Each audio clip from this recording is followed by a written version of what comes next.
The storm rolled in like the wrath of God himself, turning the late afternoon sky over Montana territory black as pitch. And Henry Irving knew he had maybe 10 minutes before all hell broke loose across the plains. It was August of 1876, and Henry had been riding fence line on his modest, spread about 15 miles northeast of what folks were starting to call Madisonville, though it was barely more than a trading post and a handful of buildings at the time. He was 24 years old, lean and weathered from 5 years of working cattle in this unforgiving country, and he had learned to read the sky like some men read books. What he saw now made his gut clench with worry. The wind hit first, nearly tearing his hat from his head. His horse, a dependable sorrel mare named Copper, danced nervously beneath him. Henry scanned the horizon, looking for any kind of shelter. His cabin was too far, but he remembered an old line shack about a quarter mile to the west, built years ago by the previous owner of this land. It wasn't much, but it would have to do. He urged Copper into a gallop just as the first fat raindrops began to fall. Within seconds, the sky opened up completely, releasing sheets of water so thick he could barely see 10 feet ahead. Thunder cracked overhead, so loud it seemed to split the world in two. Lightning followed immediately, jagged white forks that stabbed at the ground like flaming spears. Henry hunched low over Copper's neck, trusting the mare to find her footing on ground that was turning to mud beneath her hooves. The rain was cold, driven sideways by wind that howled like a living thing. He could taste grit in his mouth, feel his clothes plastering to his skin. This was the kind of storm that could kill a man caught out in the open, either by lightning strike or by sheer cold once you were soaked through.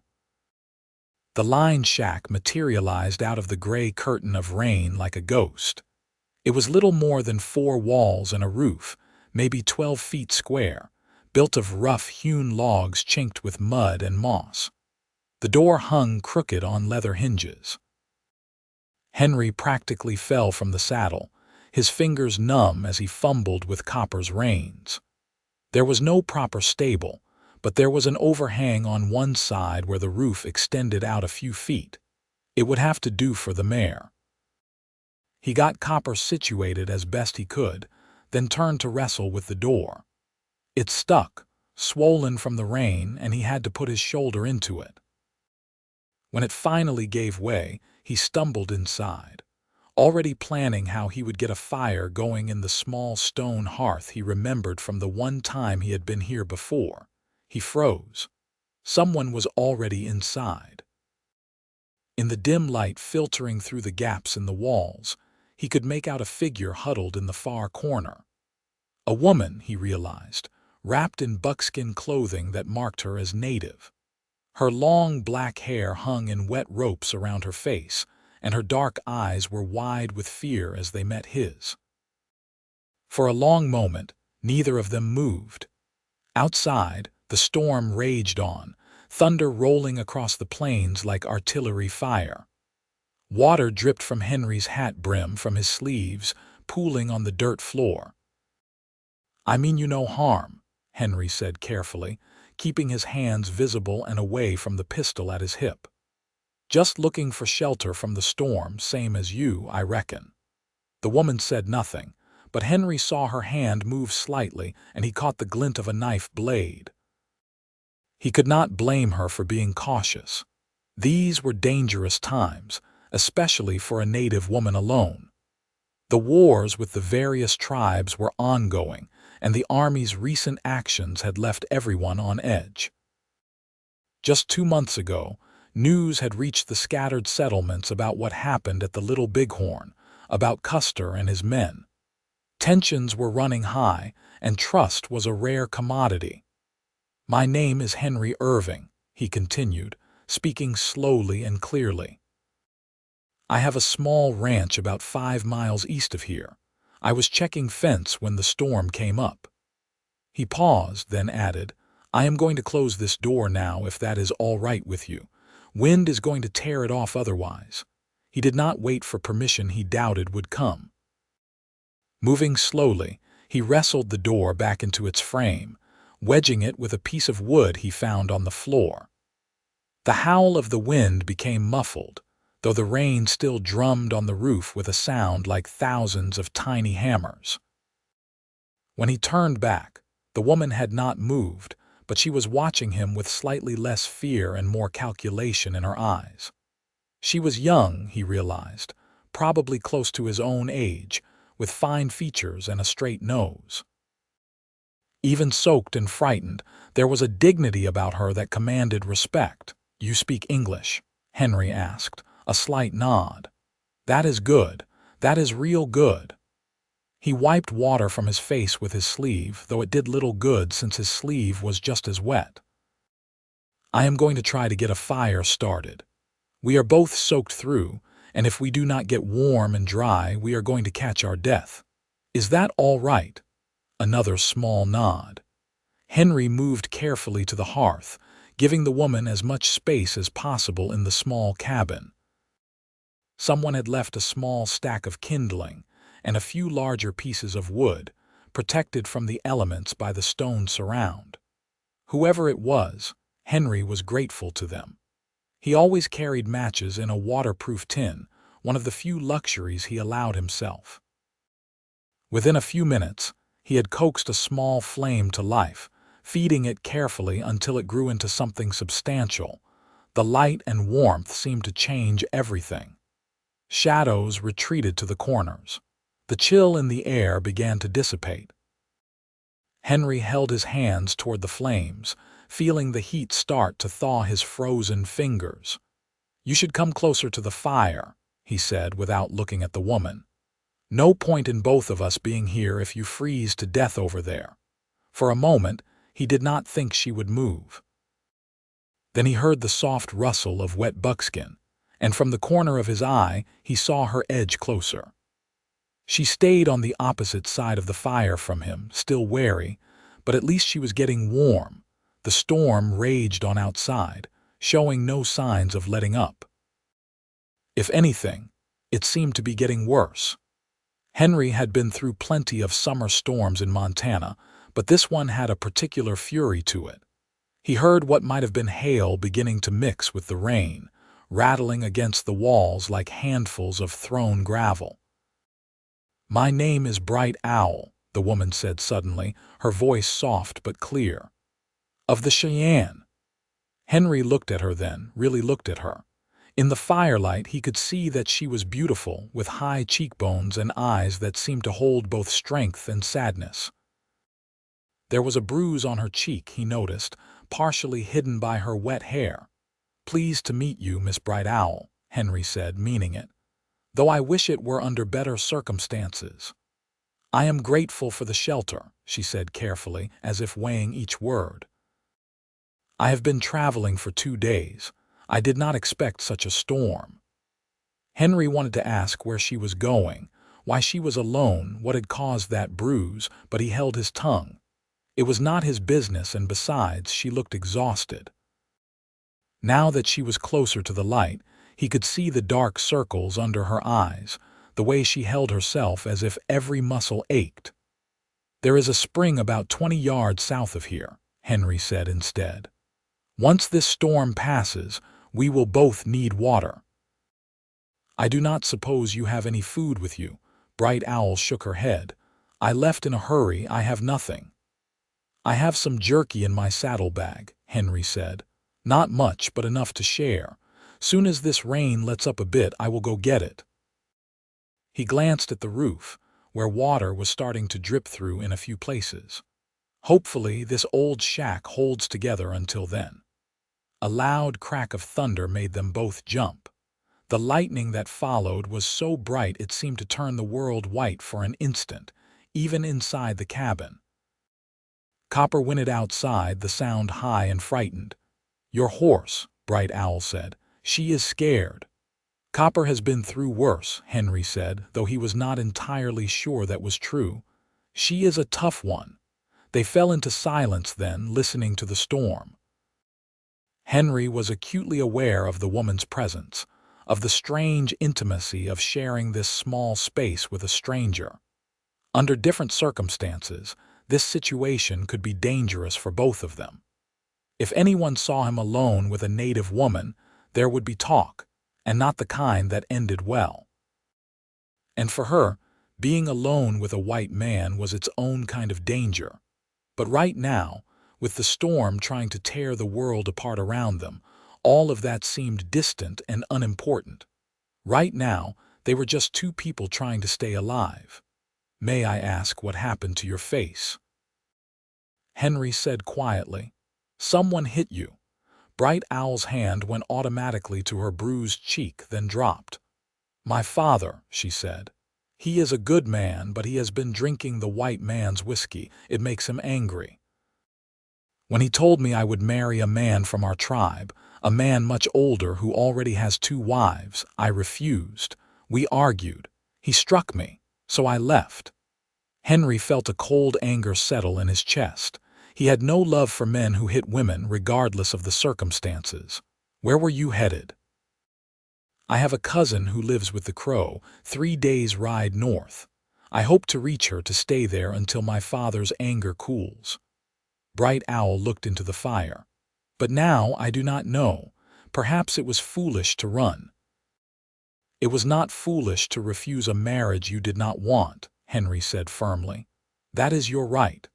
Bright Owl looked at him with something like surprise. "You believe that, even though I am Cheyenne?" "I believe that a person should have a say in who they spend their life with," Henry said. "Man or woman, white or native, does not matter. Some things are just right, and some things are just wrong." The storm continued to rage through the afternoon and into the evening. As the initial violence of it began to ease slightly, Henry ventured out to get his saddlebag and check on Copper. The mare was drenched but unhurt, and he took a moment to speak to her softly, running a hand down her neck before heading back inside. He shared his jerky with Bright Owl, along with some hardtack he had wrapped in oilcloth. It was not much of a meal, but it took the edge off their hunger. They took turns feeding the fire with the dwindling supply of wood, trying to make it last. As night fell, the storm finally began to break. The thunder and lightning moved off to the east, though the rain continued in a steady downpour. In the cabin, the fire had burned down to coals, casting a warm red glow. "You should sleep," Henry said. "You said you have been traveling for 2 days. You must be exhausted." "What about you?" Bright Owl asked. "I will keep the fire going," Henry said. "I am used to staying awake. Used to keep watch over the herd at night, back when I worked for bigger outfits." Bright Owl looked at him for a long moment, as if trying to decide whether to trust him. Finally, she nodded and moved to the far corner, wrapping herself in what looked like a blanket she had been carrying under her buckskin dress. Within minutes, her breathing had deepened into sleep. Henry sat by the fire, feeding it small pieces of wood to keep it alive. Outside, the rain continued its steady drumming. He found himself watching Bright Owl as she slept, noting the way the firelight played across her face, the slight frown between her brows even in sleep. There was something about her that moved him, though he could not quite put his finger on what. Courage, maybe, or simple human dignity in the face of difficult circumstances. He thought about his own life, about the small ranch he had managed to cobble together through 5 years of hard work and careful saving. It was not much, just a few head of cattle and some land that was more rocks than grass, but it was his. He had no family to speak of, not anymore. His parents had died of fever when he was 16, and his older brother had been killed in the war. For 8 years, Henry had been making his own way in the world, and he had gotten used to being alone. But sitting there in the firelight, listening to Bright Owl's steady breathing, he found himself thinking that maybe being alone was not the same as being content. The night passed slowly. Henry dozed a few times despite his intention to stay awake, jerking back to awareness each time his chin dropped to his chest. Finally, as the first gray light of dawn began to seep through the gaps in the walls, the rain stopped. Henry stood stiffly, his joints protesting from a night spent on the hard floor. He moved quietly to the door and eased it open. The world outside was transformed. The air was crisp and clean, washed free of dust. Puddles stood everywhere, reflecting the slowly brightening sky. To the east, the first fingers of sunlight were reaching over the horizon, turning the bellies of the clouds gold and pink. It was beautiful, he thought. The kind of beauty that made a man grateful to be alive. Behind him, he heard Bright Owl stirring. He turned to find her sitting up, rubbing sleep from her eyes. "Good morning," Henry said. "Storm has passed." Bright Owl stood and came to the door, standing beside him to look out at the dawn. For a moment, they simply stood there together, sharing the quiet peace of the morning. Then Bright Owl gasped. Henry followed her gaze and felt his own breath catch in the gray dawn light. Arranged in a semicircle around the line shack, stood at least 100 mounted warriors. They were Cheyenne. Henry knew immediately from their dress and the way they painted their faces and horses. They sat their mounts with perfect stillness, a wall of silent men waiting. In the center of the line, on a magnificent paint horse, sat an older warrior whose bearing marked him as a leader. "My God," Henry breathed. "My father," Bright Owl whispered. "He came after me. He brought the whole village." Henry felt a cold sweat break out on his skin. This was bad. This was very, very bad. A white man alone with a native woman in an isolated line shack after spending the night together. It did not matter that nothing had happened between them, that he had been nothing but respectful. What mattered was what it looked like. "Stay behind me," Henry said quietly. "Let me talk to them." "He will kill you," Bright Owl said, her voice tight with fear. "He will think you dishonored me. He will kill you, and then he will force me to return." "He will not kill me," Henry said with more confidence than he felt. He stepped out of the line shack, keeping his hands visible and well away from his gun. The morning air was cold against his face, sharp in his lungs. The mounted warriors watched him with eyes like flint. Not one of them moved or spoke. Henry walked forward slowly, stopping about 10 feet from the nearest riders. He looked up at the man on the paint horse, the one Bright Owl had identified as her father. "I am Henry Irving," he called out in a clear voice. "I own land to the east of here. Yesterday the storm came up while I was riding fence. I took shelter in this line shack. Your daughter was already here, also seeking shelter from the storm. That is all that happened between us. I give you my word as an honest man." The chief, for that is clearly what he was, stared down at Henry with eyes that gave nothing away. He was an imposing figure, broad-shouldered despite his age, with silver threading through his long black hair. His face was hard, carved by years of sun and wind and difficult decisions. Behind Henry, Bright Owl emerged from the line shack. She said something in Cheyenne, her voice strong and clear despite the fear Henry had heard in it just moments before. Her father's gaze shifted to her, and for a moment something flickered in those hard eyes. Pain, maybe, or regret. A long silence followed. Henry could hear his own heartbeat, feel sweat trickling down his spine despite the cool morning air. Around the semicircle of warriors, not a man moved. It was as if the whole world was holding its breath. Then the chief spoke, his English heavily accented but clear enough. "My daughter says you treated her with respect, that you shared your food and gave her your fire, that you kept her safe through the storm." "I did," Henry said.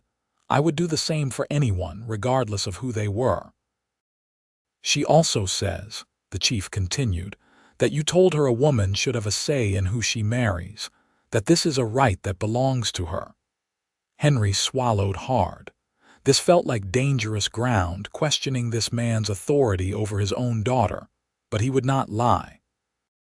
"I believe that, yes." The chief was silent for another long moment. Then, to Henry's surprise, he dismounted. He was a tall man, nearly as tall as Henry himself. He walked forward until he was standing directly in front of Henry, so close that Henry could see the lines around his eyes, the silver stubble on his jaw. "I am called Bear Running," the chief said. "Bright Owl is my youngest daughter. My wife, her mother, died bringing her into this world 21 winters ago. I have raised her alone, and I love her more than my own life." He paused, and Henry saw that pain flicker in his eyes again. "But the whiskey, the white man's whiskey, it turns me into someone I do not recognize. Someone who would strike his own child." Henry said nothing, sensing that silence was what was needed now. "When I woke yesterday morning and found her gone, I was filled with shame," Bear Running continued, "but also fear. A woman alone in these times, there are bad men everywhere. White men who would hurt her. Even some of our own warriors, young and angry about the way things are, who might see her as a traitor for running away." He turned then, looking at the mounted warriors. "I brought them to search for her, to bring her home safely. We tracked her to this place. We arrived in the night in the worst of the storm, but we could see the smoke from your fire through the cracks in the walls. We knew she was inside, and we knew a white man's horse stood outside." Henry felt his mouth go dry. They had been there all night, watching, waiting. "We could have come in," Bear Running said, turning back to face Henry. "Could have kicked down that door and dragged you both out, but I am not a foolish man. I understand storms. I understand that sometimes shelter is just shelter, so I decided to wait until dawn, to see what the morning would reveal." He glanced past Henry to where Bright Owl stood.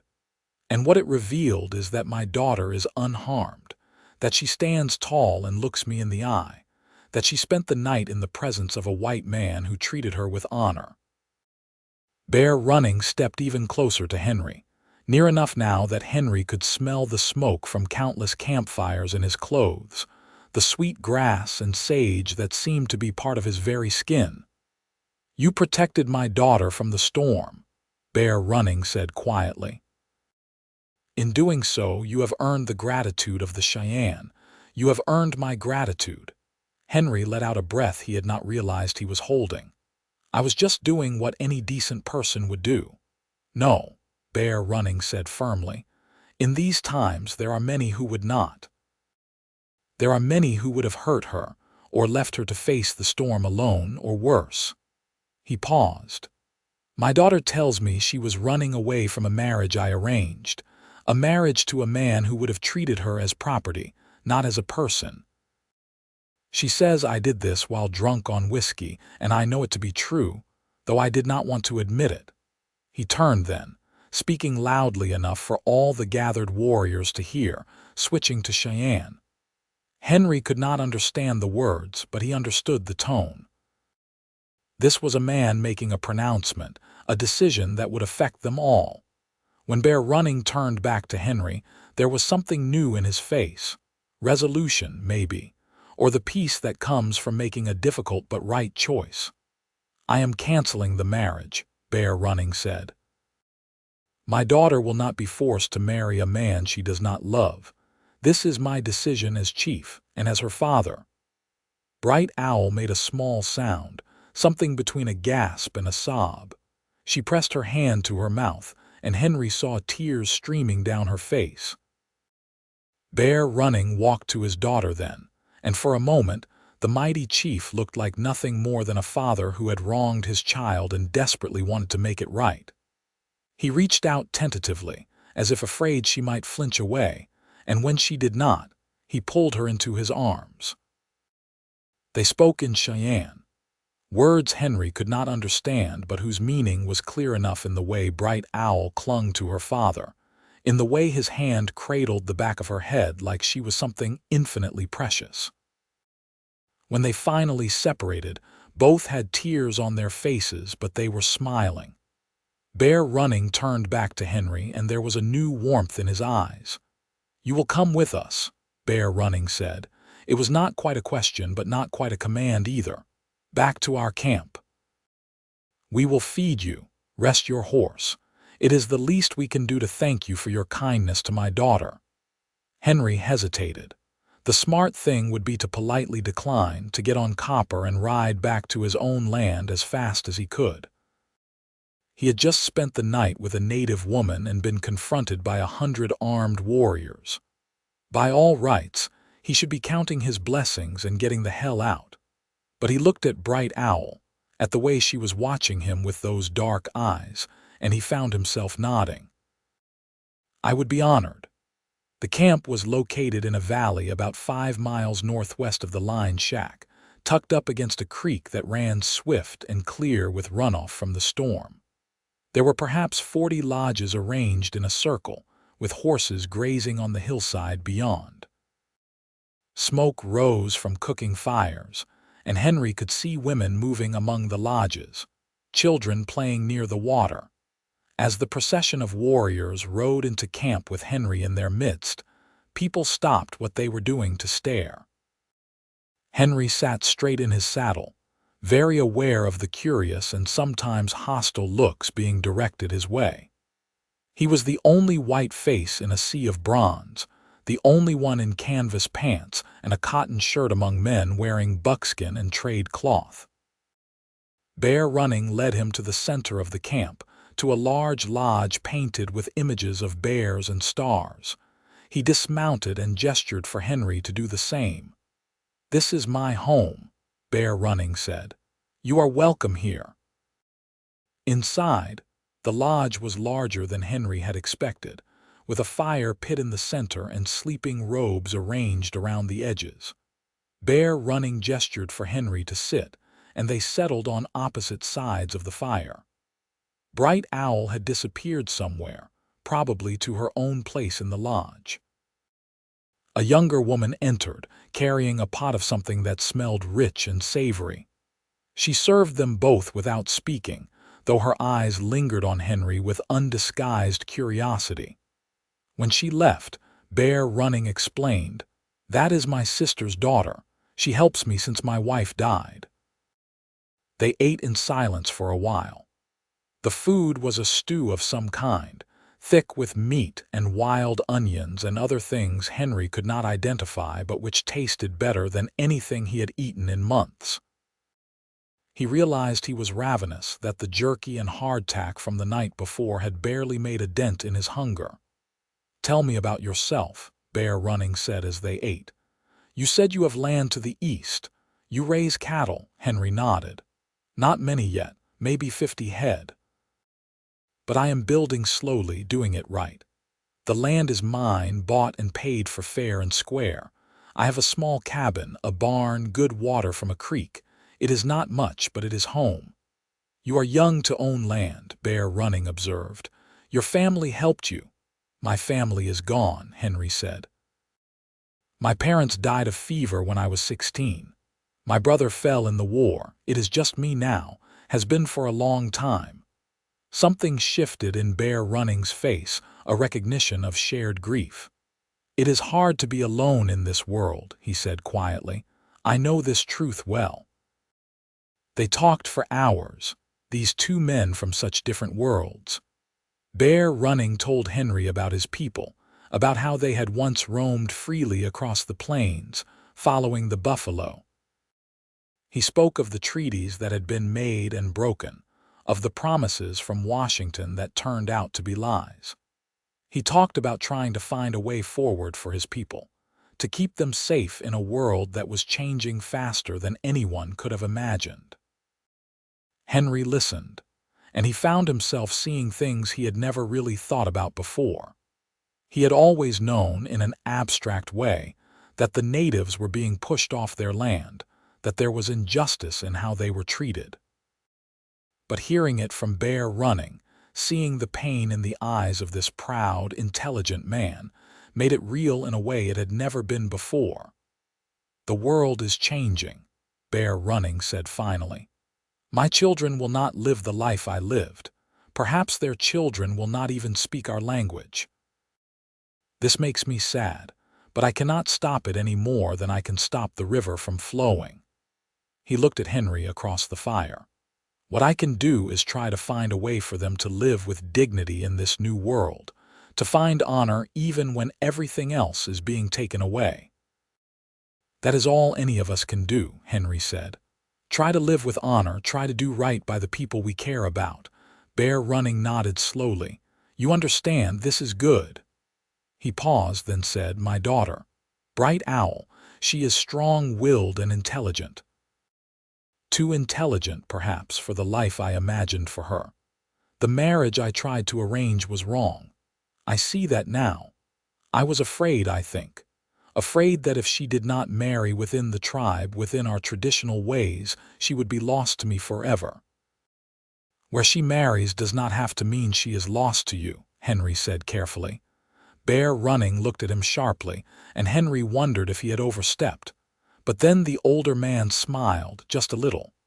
"You are a bold one, Henry Irving. I think perhaps you did not just protect my daughter from the storm. I think perhaps the storm brought you together for a reason." Before Henry could respond to that, Bright Owl entered the lodge. She had changed out of her wet buckskin dress into a clean one, beautifully adorned with beadwork and quillwork. Her hair was brushed and braided, and in the firelight, she looked so beautiful that Henry felt something catch in his chest. She sat beside her father, and her eyes met Henry's across the fire. In that look, Henry saw something that made his heart start to beat faster. Recognition, maybe, or possibility. "Father," Bright Owl said quietly, "may I speak?" "Of course, daughter. This is your home. You may always speak." "I want to thank Henry Irving again for his kindness last night," Bright Owl said, her English formal and careful. "But I also want to say something else." She paused, gathering her courage. "When I left yesterday, I believed I had no choices.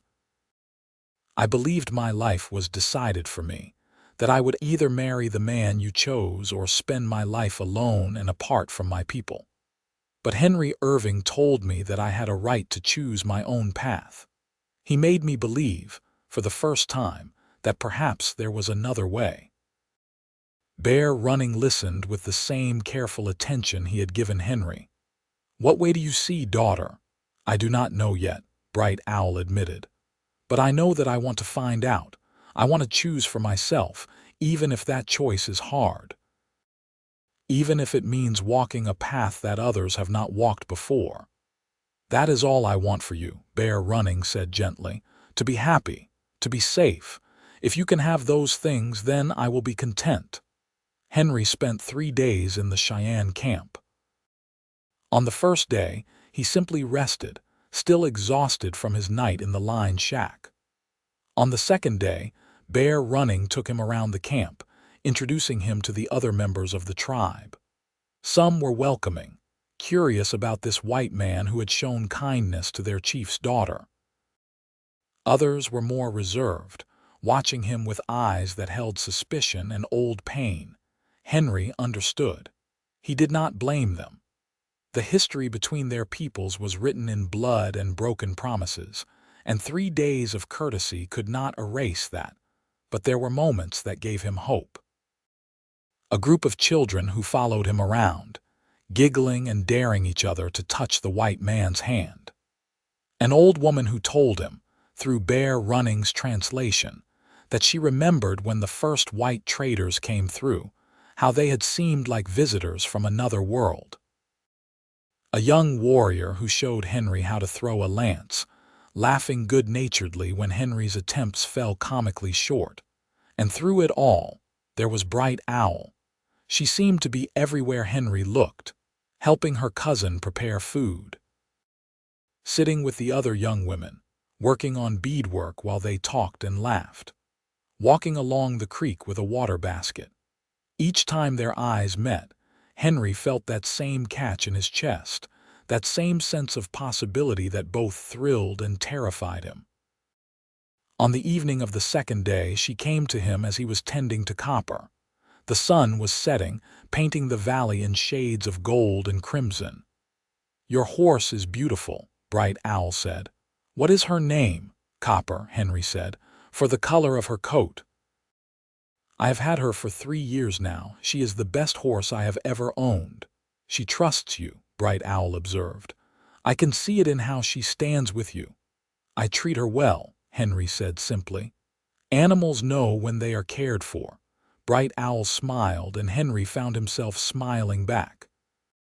They stood there for a moment, just looking at each other, and Henry felt the world narrow until it was just the two of them, the golden light, the soft sound of the creek in the background. "Henry Irving," Bright Owl said softly, "may I ask you something?" "Of course." "In the line shack, when you said I had the right to choose my own path, did you mean that? Or were those just kind words to comfort a frightened woman?" Henry turned to face her fully. "I meant it," he said. "Every word. I believe that every person, man or woman, native or white or anything else, has the right to make their own choices about their life. That is what freedom means as far as I am concerned. And if a woman chose a path that was different from what her people expected, a path that might be difficult or dangerous, then she would need to be brave," Henry said. "But if it was the right path for her, the one that would make her happy, then I think she should walk it anyway." Bright Owl stepped closer. They were standing very near each other now, close enough that Henry could see the exact shade of her eyes in the fading light, could smell the sage and sweetgrass in her hair. "I am trying to be brave," she whispered, "but it is hard." "I know," Henry said. And then, hardly believing his own boldness, he reached out and took her hand. Her fingers were warm in his, small but strong. She looked down at their joined hands, then back up at his face, and Henry saw wonder in her eyes. And something else. Something that looked a lot like hope.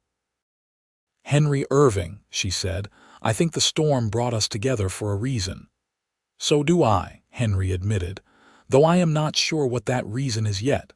"Perhaps we could find out," Bright Owl said, "together." Henry felt something settle in his chest then. A rightness he had not known was missing until this moment. "I would like that very much."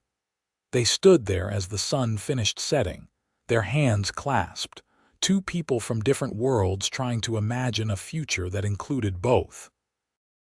On the third day, Bear Running came to Henry with a proposition. "You have been a good guest," the chief said. "You have shown respect to our ways, treated my people with kindness. For this I am grateful. But I know you must return to your own land soon. Your cattle will need tending." "That is true," Henry admitted. "I have been gone too long already. My neighbors will be wondering what happened to me." "Before you go," Bear Running said, "I want to ask you something. My daughter, Bright Owl, she has spoken to me about you. About how you made her feel that she had choices, that her voice mattered." Henry waited, not sure where this was going. "She has also told me," Bear Running continued, "that she has feelings for you, that in 2 short days you have touched her heart in a way she did not expect." He paused. "I am her father. It is my duty to protect her. So I must ask you, Henry Irving, what are your intentions toward my daughter?" Henry had been expecting this question, or something like it, but hearing it stated so directly still made his pulse quicken. "My intentions are honorable," he said carefully. "I care for Bright Owl, more than I thought possible after such a short time, but I also know that anything between us would be complicated. There are people in my world who would not understand, who would treat her poorly for being with a white man. And I imagine there are people in your world who would feel the same about her being with someone outside the tribe." "This is true," Bear Running acknowledged. "There are always people who fear what is different, who cling to old ways out of habit rather than wisdom." He looked at Henry steadily. But I am not one of those people. I believe that love is a rare and precious thing wherever it is found. If my daughter has found it with you, then I will not stand in her way." Henry felt a surge of gratitude and something else, relief maybe, or joy. "You are a wise man, Bear Running. Wiser than many in my world. I am simply a man who loves his daughter and wants her to be happy," Bear Running said. "But there is a condition. If you wish to court Bright Owl to seek her hand, you must do so properly, by our traditions." "I do not know your traditions," Henry admitted. Bear Running smiled. "Then I will teach you." What followed was an education unlike any Henry had ever received. Bear Running explained the Cheyenne courtship customs, how a man who was interested in a woman would bring gifts to her family, would prove his worth as a provider and protector. He talked about the importance of community approval, of making sure that any union was one that would strengthen the tribe, not weaken it. "Normally," Bear Running said, "this process takes many months, but these are not normal times and you are not a normal suitor. I believe we can adapt our ways to fit this new situation." Over the next several hours, Bear Running laid out what would be required of Henry. He would need to bring gifts, yes, but more importantly, he would need to demonstrate his character. He would need to show the tribe that he was a man of honor, someone who could be trusted to care for one of their own. And finally, Bear Running said, "You will need to speak with Bright Owl herself. Tell her your feelings. Ask her what she wants. Because regardless of what I say or what the tribe says, the final choice must be hers." That evening, after the cooking fires had been banked and most of the tribe had retired to their lodges, Henry found Bright Owl sitting by the creek. The moon was nearly full and its light turned the water to rippling silver. "May I join you?" Henry asked. Bright Owl turned, and her smile was all the answer he needed. He sat beside her on the bank, close enough that their shoulders were almost touching. For a long moment neither of them spoke. The creek burbled past and somewhere an owl called soft and mournful. "Your father spoke with me today," Henry said finally. "About you, about us." "I know," Bright Owl said. "He told me he would. What did he say?" "He said that if I wanted to court you, I would need to do it properly, by Cheyenne tradition." Henry paused. "He also said that the final choice would be yours." Bright Owl turned to look at him, her face serious in the moonlight. "And do you want to court me?" Henry took a breath. This was it, the moment where he could step forward into something new and unknown or step back into the safety of his solitary life. He thought about his ranch, his cattle, the familiar rhythms of his days. Then he thought about the past 3 days, about the way Bright Owl made him feel. Like the world was bigger and brighter than he had realized, like there was more to life than just survival. "Yes," Henry said. "I do. I know it has only been a few days. I know there will be challenges, that people will talk, that it will not be easy. But Bright Owl, when I am with you, I feel like I have found something I did not even know I was looking for. You are brave and smart and beautiful, and I cannot imagine going back to my old life without at least trying to build a new one with you." Bright Owl's eyes were shining, and Henry realized she was crying. But she was smiling too, a smile that seemed to light up her entire face. "I feel the same," she said softly. "From the moment you walked into that lined shack, soaked from the storm but still thinking of my comfort, my safety, I knew you were different. Special. And now, knowing you want this too, want to try to build something with me despite all the obstacles, I feel like I might burst from happiness." Henry reached out and cupped her face in his hand, his thumb gently wiping away her tears. "Then we will try," he said. "Together. Whatever comes, we will face it together." "Together," Bright Owl echoed, and then she leaned in and kissed him. It was a soft kiss, tentative and sweet, but it sent warmth flooding through Henry's entire body. He kissed her back, his other hand coming up to tangle gently in her hair. It felt like the most natural thing in the world, like something that had always been meant to happen. When they finally pulled apart, both were breathless and smiling. "I should get you back," Henry said reluctantly. "I do not want your father to think I am not a gentleman." Bright Owl laughed, the sound like music. "My father is probably watching us from his lodge right now, making sure you treat me with respect." Henry looked over his shoulder and could just make out a figure standing in the shadows near Bear Running's lodge. He felt his face heat with embarrassment, but Bright Owl just squeezed his hand. "Do not worry," she said. "He is happy for us, I can tell." They walked back to the lodge together, hand in hand. At the entrance, Bright Owl turned to Henry one more time. "Tomorrow you will leave to return to your home," she said. It was not a question. "I must," Henry said.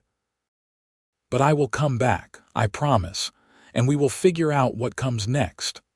"I believe you," Bright Owl said. And then she kissed him once more, quickly, before disappearing into the lodge.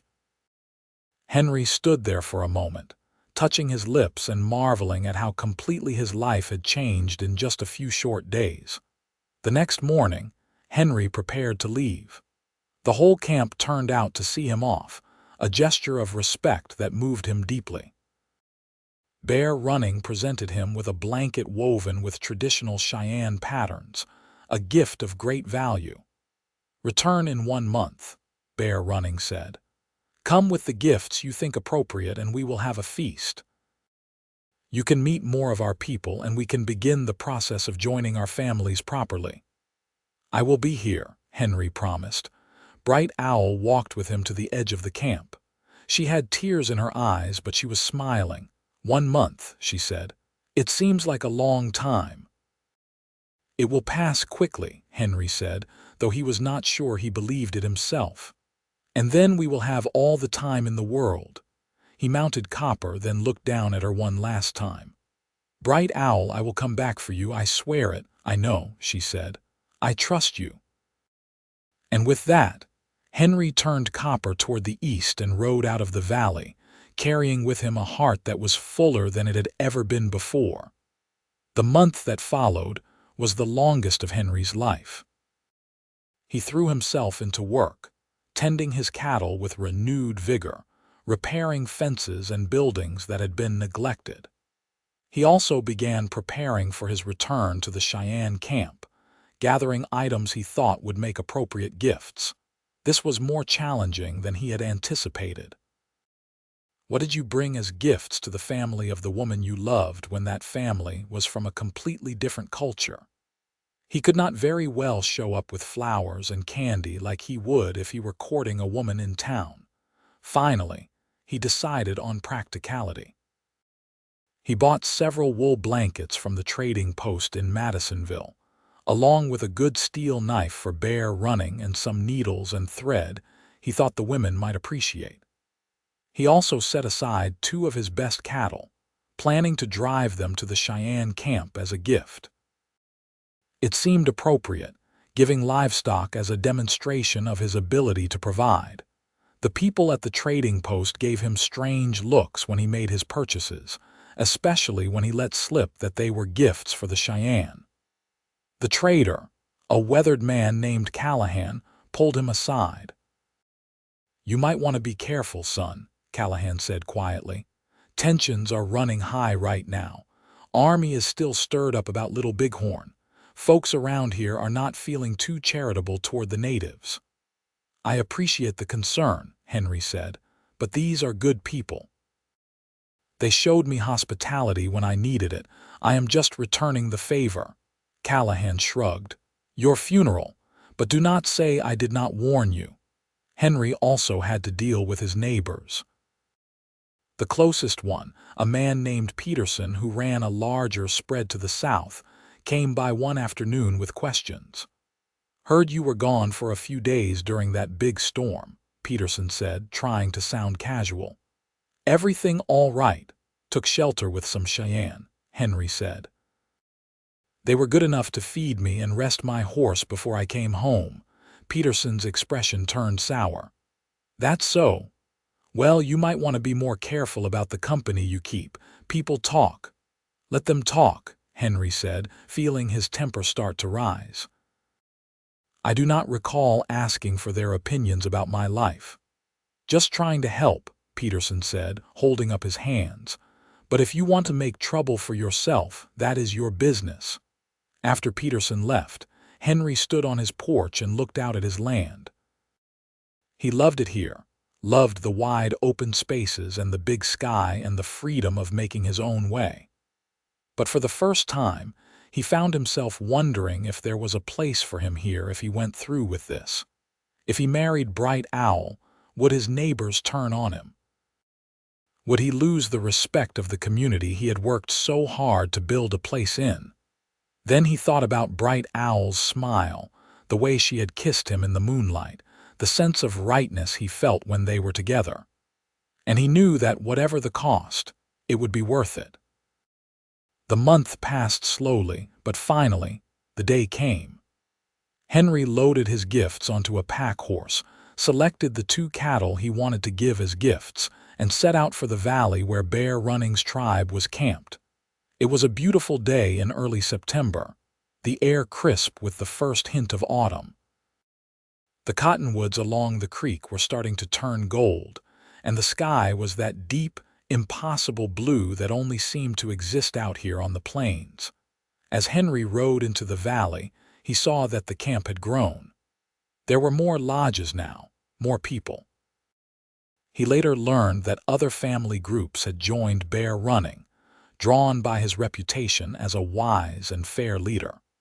A group of young warriors rode out to meet him, and Henry recognized several faces from his previous visit. They greeted him warmly, helping him with the cattle and leading him into the camp. Bear Running emerged from his lodge, and his smile was genuine. "Henry Irving, you kept your word. This is good." "I always keep my word," Henry said, dismounting. He gestured to the pack horse and the cattle. "I brought gifts as you instructed. I hope they are appropriate." Bear Running examined the items, and Henry watched anxiously, suddenly worried that he had gotten it all wrong. But when the chief looked back at him, there was approval in his eyes. "These are good gifts," Bear Running said. "Practical and thoughtful. They show that you understand what is needed. The tribe will be pleased." "Where is Bright Owl?" Henry asked, unable to help himself. Bear Running's smile widened. "She is preparing for the feast tonight, but I am sure she knows you are here. That woman has been watching the trail every day, waiting for your return." A feast had been prepared in Henry's honor. The tribe gathered around a large fire as the sun set, sharing food and stories. Henry sat beside Bear Running with Bright Owl on his other side. She had dressed in her finest clothing, and Henry could not stop stealing glances at her. "You came back," she whispered during a quiet moment. "I promised I would," Henry whispered back. "Did you doubt me?" "No," she said. "But still, seeing you here, it makes it real." After the feast, Bear Running stood and addressed the tribe. He spoke in Cheyenne, and while Henry could not understand the words, he understood that this was important. The chief was telling his people about Henry, about the gifts he had brought, about his intentions toward Bright Owl. When Bear Running finished speaking, there was a moment of silence. Then an old woman stood up. She spoke at length, her voice strong despite her age. When she finished, others stood and spoke as well. Some seemed to be in favor of the match, others less certain. It was like a debate, Henry realized, a communal discussion about whether he was worthy. Finally, Bear Running raised his hand for silence. He spoke again, and this time his tone left no room for argument. When he finished, the tribe voiced their agreement with calls and raised hands. Bear Running turned to Henry. "The tribe has accepted you," he said. "You are welcome to court my daughter properly, with the community's blessing." Henry felt a weight lift from his shoulders. "Thank you," he said. "All of you. I will do everything in my power to prove myself worthy of that trust." The celebration continued late into the night. There was drumming and dancing, and Henry was pulled into it, laughing as Bright Owl tried to teach him the steps. He was terrible at it, stumbling and off beat, but nobody seemed to care. The joy was infectious, and for those few hours, all the complications and challenges of the world fell away. Later, when things had quieted down, Henry and Bright Owl walked along the creek again. It had become their spot, the place where they could talk freely. "What happens now?" Bright Owl asked. "You have brought gifts. The tribe has accepted you. What is the next step?" "I suppose that depends on what you want," Henry said. "Your father explained some of the Cheyenne traditions, but he also said that in these changing times we might need to make our own path." Bright Owl was quiet for a moment, thinking. "I do not want to leave my people," she said finally, "but I also do not want to give up the chance at happiness with you. Is there a way to have both?" Henry had been thinking about this for the entire month he was gone. "What if we split our time?" He suggested, "I have my ranch, my land. I need to be there to tend the cattle, to maintain my claim. But there is no reason you could not come with me for part of the year, and we could live here with your people for the other part. It would not be easy, but it might work." "A life between two worlds," Bright Owl said softly. "It sounds complicated." "It will be," Henry admitted. "But I think it might also be beautiful, taking the best from both, building something new." Bright Owl turned to face him, taking both his hands in hers. "Henry Irving, I want to marry you. I want to build that new life together, complicated as it may be." Henry's heart soared. "Are you sure? There will be people in both worlds who will not understand, who might make things difficult." "I am sure," Bright Owl said firmly. "I love you. I do not know how it happened so fast, but I do. And I believe that love can overcome anything, as long as we face it together." "I love you too," Henry said, the words feeling both strange and absolutely right on his tongue. He had never said them to a woman before, but he knew with absolute certainty that they were true. They kissed then, longer and deeper than before, and Henry felt like the luckiest man alive. The next day, Henry and Bright Owl sat down with Bear Running to discuss the practical details. The chief listened carefully as they laid out their plan, and Henry was grateful for the thoughtfulness he brought to the conversation. "This is an unusual arrangement," Bear Running said when they finished, "but I think it is a wise one. Bright Owl would wither if she was cut off completely from her people, and you cannot abandon the life you have built." He paused. "But you must understand, there will be challenges. The army is forcing many tribes onto reservations. Our freedom to move as we once did is being restricted. I do not know how much longer we will be able to maintain this camp." Henry had not fully considered this. The political situation for the native tribes was deteriorating rapidly. There was talk of more forced relocations, of the government cracking down on any groups that had not signed treaties or moved to designated areas. "If that happens," Henry said carefully, "if you are forced to move, Bright Owl would still have a home with me. And you would be welcome there as well if things became truly dire." Bear Running looked at him with something like surprise. "You would harbor Cheyenne on your land, even knowing the trouble it might bring. You are going to be my family," Henry said simply. "Family protects family." Something shifted in Bear Running's expression then, a warmth that went beyond simple approval. "You are a good man, Henry Irving. My daughter has chosen well." They decided to wait until spring to marry.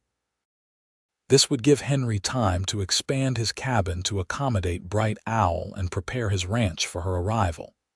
It would also give Bright Owl time to make peace with leaving her people for part of each year, and to gather the things she would want to bring with her.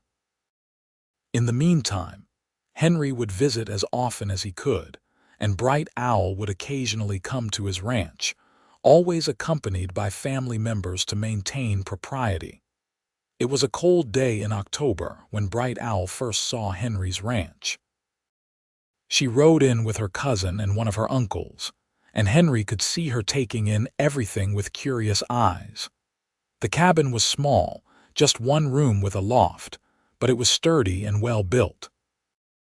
Henry had added a covered porch the previous year, and there was a good barn for Copper and the other horses he had acquired.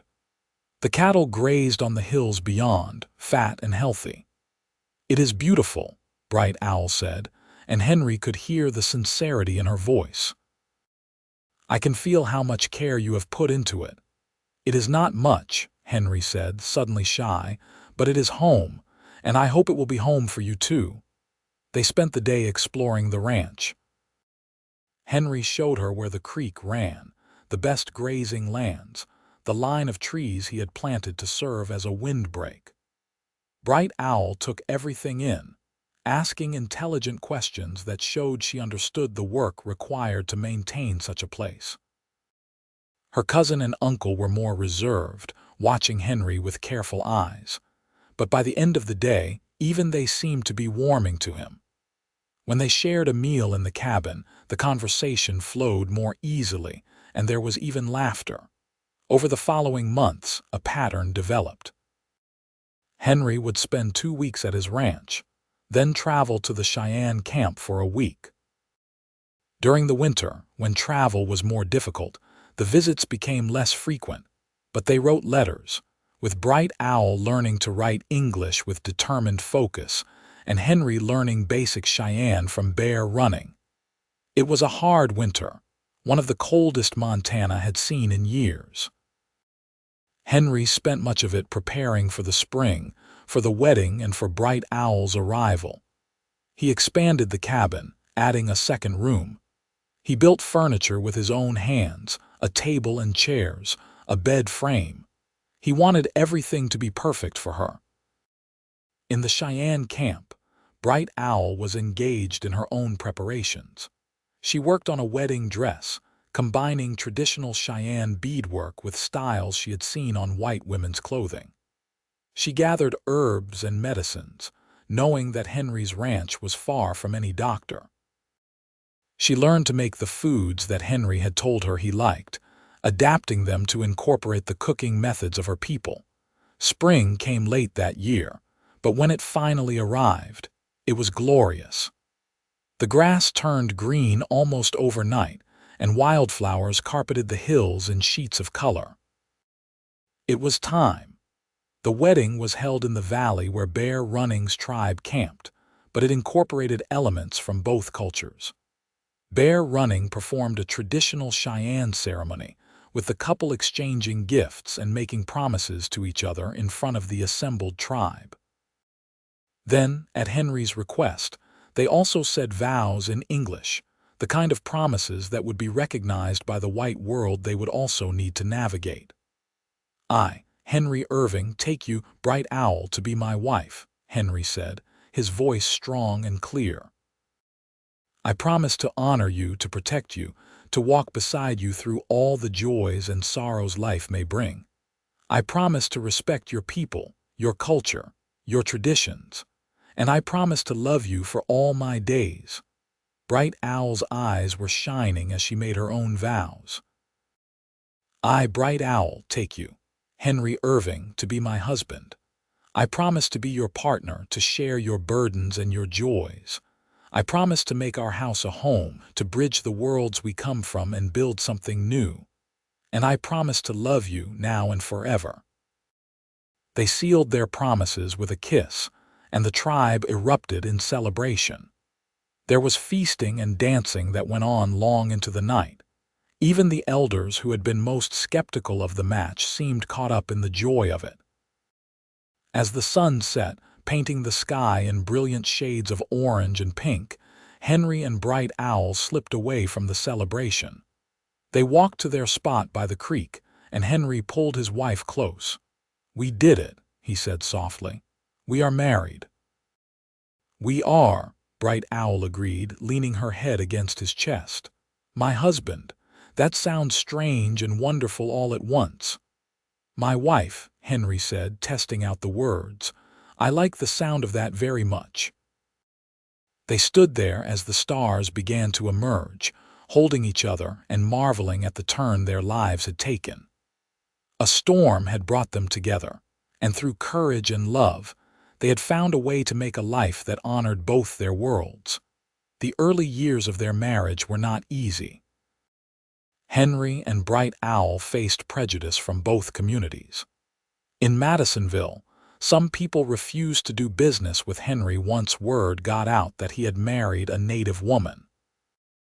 Others were merely cold, making it clear that he and his wife were not welcome in their establishments or at their gatherings. But there were also surprises. Callahan at the trading post remained friendly, always treating Bright Owl with courtesy. A few of the other ranchers in the area, men who had also spent time among the native tribes, went out of their way to show their support. One even brought his wife to visit, a kind woman who became one of Bright Owl's few friends among the white community. In the Cheyenne camp, they faced different challenges. Some of the younger warriors saw Bright Owl's marriage to a white man as a betrayal, a turning away from her people at a time when the tribe needed solidarity. There were whispers that she thought herself too good for a Cheyenne husband, that she had sold out for the relative comfort of Henry's ranch. But Bear Running stood firm in his support, and his authority carried weight. More importantly, Bright Owl never let the criticism pull her away from her people.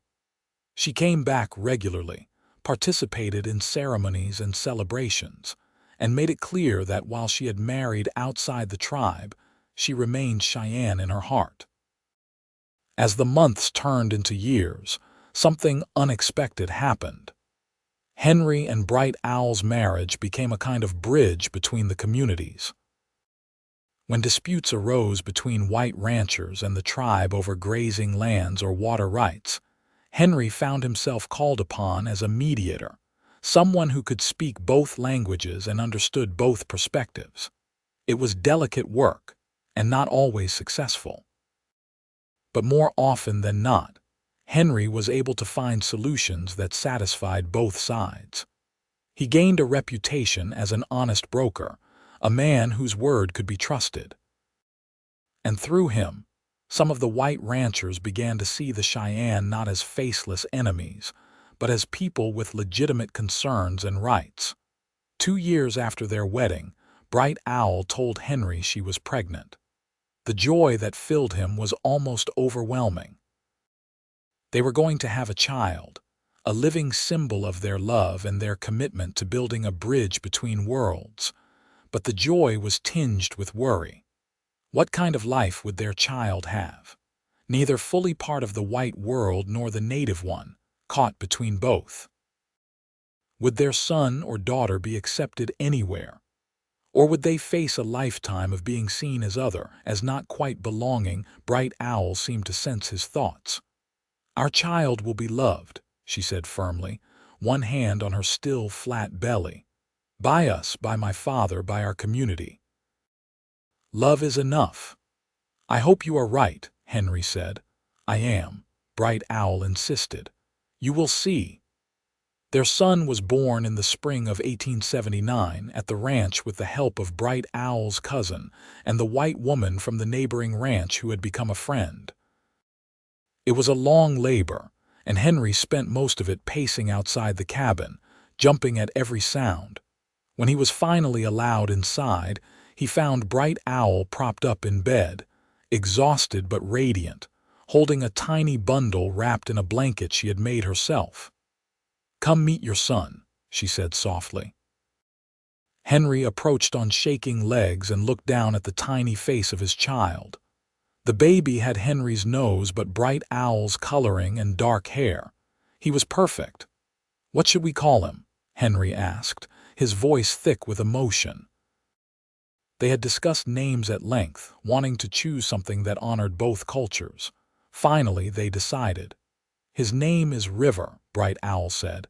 "In English it is River, in Cheyenne Mop, which means sky, River Sky Irving." "River Sky," Henry repeated. He reached down and gently touched his son's tiny hand. The baby's fingers immediately curled around Henry's finger, gripping with surprising strength. "Hello, River. I am your father. And I promise you, I will do everything in my power to make sure you grow up in a world where you can be proud of everything you are." The years that followed were the happiest of Henry's life. Watching River grow, teaching him about ranching and cattle and the land, was a joy he had never imagined. And seeing Bright Owl as a mother, patient and loving and fiercely protective, made him fall in love with her all over again every single day. River was a bright, curious child, quick to laugh and fearless in his exploration of the world. He learned English from Henry and Cheyenne from his mother and grandfather. He could ride almost before he could walk, and he loved the wide, open spaces of the ranch. But he also faced challenges. When Henry took him into Madisonville, which had grown from a trading post into a proper town, there were stares and whispered comments. Other children sometimes taunted him, calling him names that made Henry's blood boil. The first time River came home crying from such an encounter, Henry wanted to ride into town and confront the parents of the boys who had been cruel to his son. But Bright Owl stopped him. "That will only make it worse," she said. "River needs to learn to be strong, to be proud of who he is. Fighting his battles for him will not teach him that." She was right, of course. So instead, they sat River down and talked to him about pride and heritage, and the importance of staying true to yourself even when others try to make you feel small. "Some people are afraid of what they do not understand," Henry told his son. "And fear makes people mean sometimes, but that is their problem, not yours. You are smart and strong and kind, and you come from two proud peoples. Never let anyone make you forget that." River took the lesson to heart. As he grew older, he developed a quiet confidence, a sense of self that could not be shaken by cruel words or prejudiced looks. He became a bridge between worlds in his own right, as comfortable at a Cheyenne gathering as he was working cattle with the handful of white ranchers who had come to respect his family. When River was 5, the situation for the Cheyenne became critical. The government was pushing harder for tribes to move to designated reservations, and Bear Running's band was running out of time and options. The chief came to the ranch one cold day in November, his face grave. "The soldiers are coming," he told Henry and Bright Owl. "We have been ordered to move to the reservation in Indian Territory. If we refuse, they will force us." "Then what will you do?" Henry asked. Bear Running was silent for a long moment. "I am old," he said finally. "I have seen our way of life fade year by year. I do not want to fight anymore. Too many of our young men have died already. I think we will go to the reservation." He looked at Henry. "But I wanted to ask you something first. Would you be willing to take some of our people in? The ones who cannot bear the thought of the reservation, who would rather take their chances here?" Henry did not even hesitate. "Of course, how many? Perhaps 10 or 15 families. They would work for you, help with the ranch. They would not be a burden." "They would not be a burden even if they did not work," Henry said firmly. "They are family. Family always has a place." And so, in the winter of 1884, 15 Cheyenne came to live on Henry's ranch. He expanded the settlement, building additional cabins and a larger barn. The ranch became a haven, a place where native families could maintain their culture and traditions while also adapting to the changing world. It was not easy. The authorities came around asking questions, and Henry had to navigate a careful line between protecting his extended family and not outright breaking the laws that, unjust as they were, could result in serious consequences for everyone. But somehow they made it work. The ranch prospered with the additional hands. The cattle herds grew, and they began breeding horses as well, beautiful animals that combined the strength of white stock with the endurance of native-bred horses. Henry's reputation grew, and despite the lingering prejudice in some quarters, he became a respected member of the community. Through it all, his marriage to Bright Owl remained the center of his life. They had 2 more children, a daughter they named Sarah, and another son they called Thomas. Both were raised with the same blend of cultures that River had been, proud of both sides of their heritage. On their 10th wedding anniversary, Henry and Bright Owl rode out to a high point on the ranch where you could see for miles in every direction. It was a beautiful spring day, and the land was green and alive with new growth. "Can you believe it has been 10 years?" Henry asked, his arm around Bright Owl's waist as they stood looking out over the vista. "Sometimes it feels like yesterday," Bright Owl said. "Sometimes it feels like we have been together forever." "Do you have any regrets?" Henry asked. "About the choices we made, the life we built?" Bright Owl turned to face him, reaching up to cup his cheek with her hand. "Not one single regret," she said firmly. "You gave me a life I could have never imagined, filled with more love than I thought possible. Our children are healthy and happy. My people are safe. What could I possibly regret?" "I love you," Henry said. "More than I did the day we married, if that is even possible." "It is possible," Bright Owl said, smiling, "because I feel the same way." They kissed there on the hilltop, 2 people who had been brought together by a storm and who had weathered many more storms since, always together, always strong in their love. The years continued to pass. The children grew.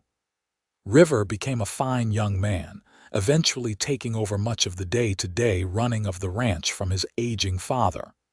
He married a young woman, the daughter of one of the Cheyenne families living on the ranch, and they had children of their own. Sarah and Thomas also grew and thrived, each finding their own paths. Sarah became a teacher, starting a small school on the ranch where both white and native children could learn together. Thomas chose to travel, spending years exploring the changing West before eventually settling in Oregon with a wife and family of his own. Bear Running lived to a great age, becoming something of a legend among the Cheyenne. He spent his final years at the ranch, surrounded by family, and when he died at the age of 83, both the native community and the white ranchers of the area came to pay their respects. He was buried on a hill overlooking the ranch with full Cheyenne honors. Henry and Bright Owl were there, of course, both of them now graying and moving more slowly than they once had. They stood together as the ceremonies were performed, Henry holding his wife as she wept for her father. "He was a good man," Henry said softly. "One of the best I have ever known." "He loved you like a son," Bright Owl said. "Did you know that? He told me once that the day you walked out of that storm and into our lives was one of the luckiest days he had ever seen." Henry felt his own tears start to fall. "I was the lucky one. He gave me his daughter. He gave me a family. He taught me what it means to be truly honorable." By the late 1890s, Henry and Bright Owl were old. Their hair had turned white, and they moved with the careful deliberation of people whose bodies had begun to betray them. But their minds remained sharp, and their love for each other had only deepened with time. They spent their days on the porch of the cabin that had grown over the years into a proper house, watching their grandchildren play in the yard. The ranch was now managed entirely by River and his family, but it remained the gathering place for all the scattered branches of the family tree that Henry and Bright Owl had planted. "You ever think about that storm?" Bright Owl asked one evening as they sat watching the sun set. "The one that brought us together, all the time," Henry admitted.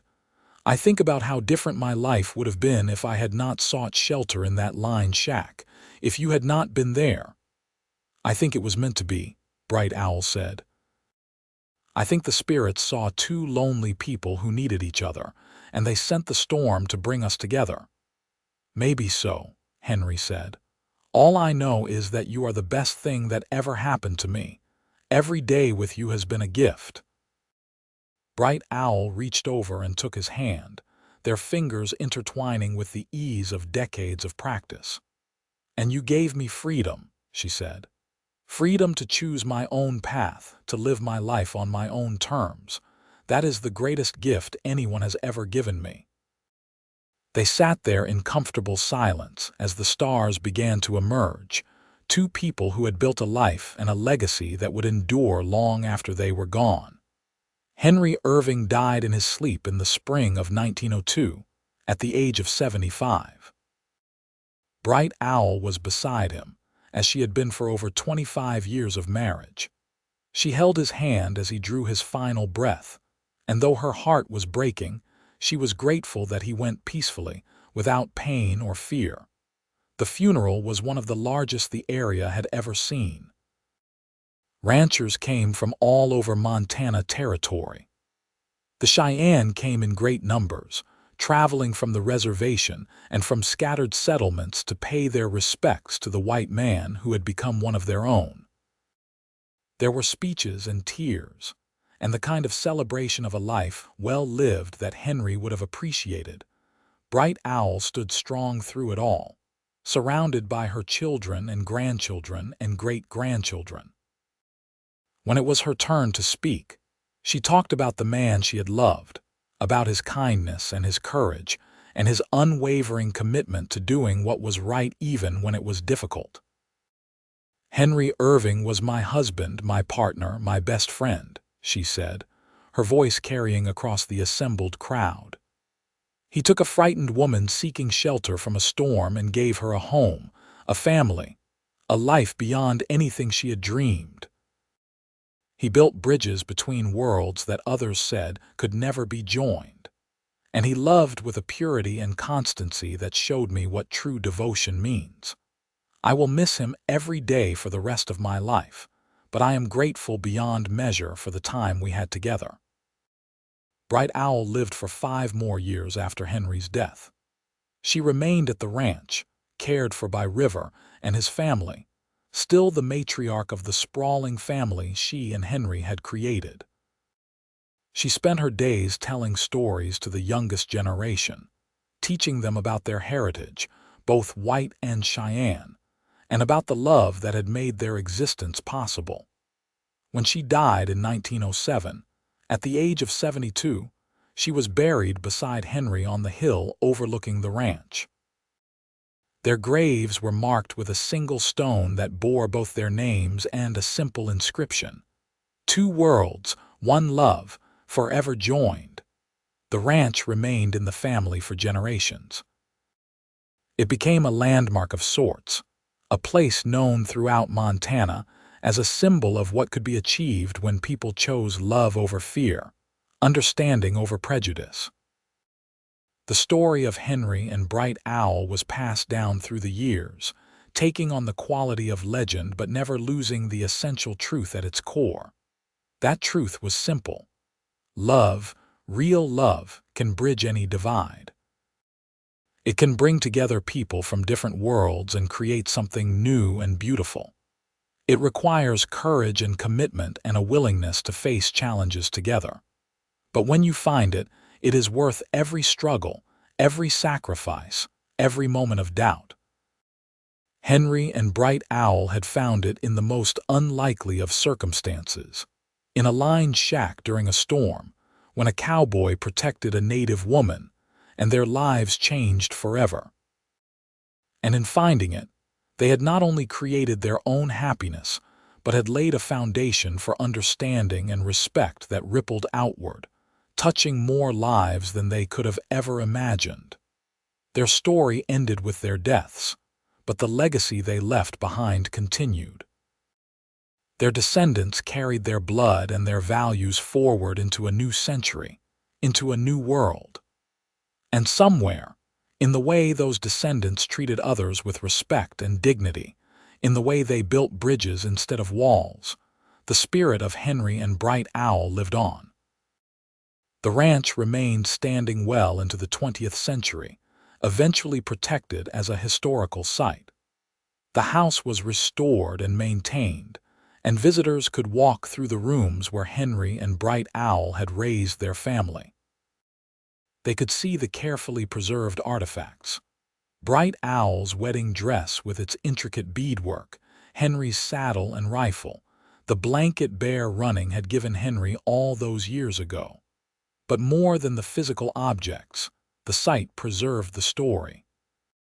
Interpretive signs told visitors about the couple who had built this place, about the courage it took to choose love in a time and place that did not always support such choices. School groups came to learn about the complex history of the West, about the native peoples who had lived there for thousands of years, and the settlers who came seeking new lives, and about what could happen when those two worlds met with respect rather than violence. One of the most popular exhibits at the site was a recreation of the line shack where it all began. It had been rebuilt using old photographs and descriptions from family records, placed on a spot not far from where the original had stood. Visitors could step inside and imagine what it must have been like, that stormy night when two strangers took shelter together and began a journey neither of them could have predicted. On the wall of the line shack hung a plaque with a quote from a letter Henry had written to his brother-in-law late in his life. The letter itself was carefully preserved in the archives, but this portion of it was considered so meaningful that it was displayed for all to see. You asked me once if I had any regrets about the path I chose, about marrying outside my own people and facing the difficulties that came with that choice. I will tell you what I told Bright Owl on our 10th anniversary. I have not one single regret. Yes, we faced challenges. Yes, there were times when the prejudice and small-mindedness of others made life difficult. But every moment of difficulty was outweighed 1,000 times over by the joy of being with the woman I loved, of raising our children together, of building something meaningful that would outlast both of us. If I could go back to that day in the storm, knowing everything I know now, I would make the exact same choices. Some things are simply meant to be, and Bright Owl and I were one of those things. The words resonated with visitors, especially young couples who saw in Henry and Bright Owl's story a reflection of their own struggles to be together despite the obstacles society might place in their way. Love, the story reminded them, was always worth fighting for. Years turned into decades, and the 21st century arrived. The world had changed almost beyond recognition from the one Henry and Bright Owl had known. But the fundamental truths they had lived by remained constant. Love, respect, courage, and commitment were still the building blocks of a life well lived. The Irving family continued to gather at the ranch each year for a reunion. Descendants came from all over the country, and even from other countries, to walk the land their ancestors had settled and to reconnect with their roots. They were a diverse group now, having married people of various backgrounds over the generations, but they all shared a common heritage, a common story. On the 100th anniversary of Henry's death in 2002, there was a special ceremony. The family gathered, along with representatives from the Cheyenne Nation and local historians. There were speeches and traditional dances, and a feast that would have made bear running proud. The oldest living descendant present was Henry and Bright Owl's great-great-granddaughter, a woman in her 90s named Rose who had known her great-grandmother Bright Owl as a child. She stood before the assembled crowd, leaning on a cane but still sharp-eyed and strong-voiced. "I was very young when my great-grandmother passed," Rose said, "but I remember her. I remember the way she would hold my hand and tell me stories about the old days, about how she and my great-grandfather met. She would always smile when she talked about him, this soft, sweet smile that made her look young again. And she would tell me that love was the most important thing in the world, more important than money or status or what other people thought. She said that if I could find someone who made me feel the way my great-grandfather made her feel, I should hold onto that person with both hands and never let go. Rose paused, and there were tears on her cheeks now. I took her advice. I found that person, and I have been married to him for 72 years. And I tried to pass that lesson on to my own children and grandchildren, just as Bright Owl passed it on to me. Love is what endures. Love is what matters. Everything else is just details. The crowd erupted in applause, and Rose smiled, looking out over the sea of faces, all of them connected through blood and history to the remarkable couple who had started it all. As the sun set on that centennial celebration, the family gathered on the hill where Henry and Bright Owl were buried. Someone began to sing, a Cheyenne song that Bright Owl had loved, and others joined in. The voices rose into the evening air, carrying across the land that had witnessed so much history, so much love, so much life. And if anyone had been listening very carefully, if anyone had been attuned to the subtle movements of the spirit world, they might have sensed the presence of two souls standing together on that hill, hand in hand, watching over the family they had created and smiling at the legacy they had left behind. Henry and Bright Owl's story was more than just a romance. It was a testament to the power of human connection, to the possibility of building bridges across seemingly insurmountable divides. It was a reminder that courage and compassion could triumph over prejudice and fear, that love could create something beautiful even in the hardest of circumstances. They had met by chance, protected by a storm, and discovered by dawn by 100 tribesmen who could have seen that meeting as a threat, but instead chose to see it as an opportunity. From those unlikely beginnings, they had built a life that honored both their cultures, that created space for both their peoples, that showed a different way forward. Their story became part of the larger story of the American West, a chapter that complicated the simple narratives of settlers and natives, cowboys and Indians, us and them. It showed that history was made up of individual choices, individual moments of bravery or kindness or love, and that those moments could have ripples that extended far beyond what anyone might expect. And so, even now, more than a century after their deaths, Henry Irving and Bright Owl are remembered. Their story is told to schoolchildren learning about the complex history of their state. Their home is preserved for future generations to see. Their descendants carry forward the values they lived by and the love they shared. On a quiet hillside in Montana, two graves sit side by side, the stone between them weathered by time but still bearing their names. The wind blows across the plains, carrying the scent of sage and grass, and the land stretches out in all directions, beautiful and eternal. And somewhere, in the space between memory and legend, a cowboy and a native woman still walk hand in hand, their love story complete, their legacy secure, their place in history assured. They found each other in a storm, were discovered at dawn by those who could have torn them apart but instead brought them together. And they spent their lives proving that love can conquer anything, that courage can change the world, and that sometimes the most unlikely of meetings can result in the most beautiful of lives. Their story has ended, but its echo continues, inspiring each new generation to believe in the transformative power of love, to have the courage to choose their own path, and to build bridges rather than walls. In that way, Henry and Bright Owl live on, not just in their descendants but in everyone who hears their story and chooses to believe that love, real love, is always worth fighting for. The ranch stands as it always has, a testament to what two people built together through love and determination, an unwavering commitment to each other, and to the values they held dear.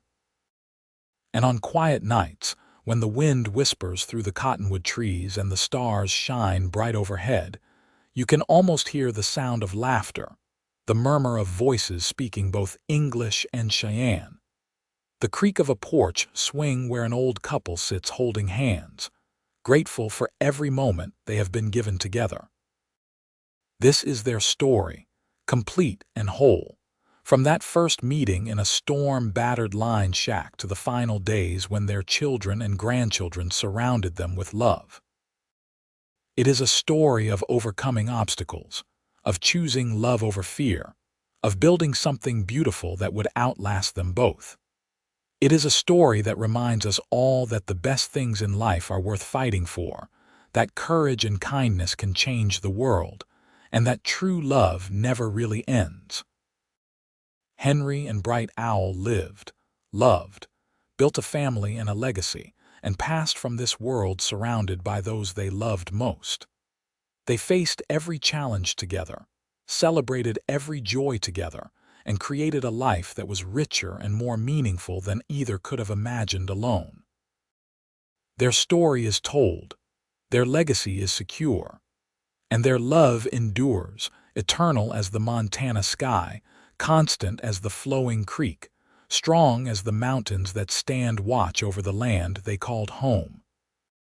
From a storm to a lifetime, from strangers to soulmates, from two separate worlds to one joined family, theirs was a love story for the ages, and it ended not with a goodbye, but with the quiet satisfaction of a life well lived and a love that would never die.